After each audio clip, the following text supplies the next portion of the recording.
गजपति जिला पारलाखेमुंडी संपत्ति विवाद को केन्द्र करी भाई बोहू को आक्रमण करथिबा घटना अदालत गुरुत्वपूर्ण राय सुनाई। वरिष्ठ देवानी विचारपति तथा सहकारी दौरा जज रश्मिता साहू जंगम साहिर बातुला राजेशेखर को भारतीय पिंगल कोडर धारा 323 अनुଯାयी दोषी साब्यस्त करी प्रोबेशन ऑफ ऑफेंडेंस एक्ट धारा 3 अनुसार भर्सना करिसेंती।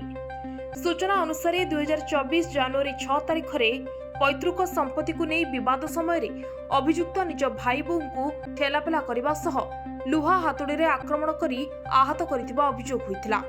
एही घटना पारलाखेमुंडी थाना रे मामला रुजु होइथिला।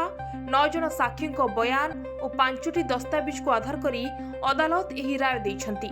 पारिवारिक संपर्क एवं अभियुक्तों पूर्वर कौनसी अपराधिक पृष्ठभूमि नथिबारु विचार को नहीं भविष्य में एपरि कार्यरू विरत रहिबाकू अदालत कड़ा चेतावनी दैछंती।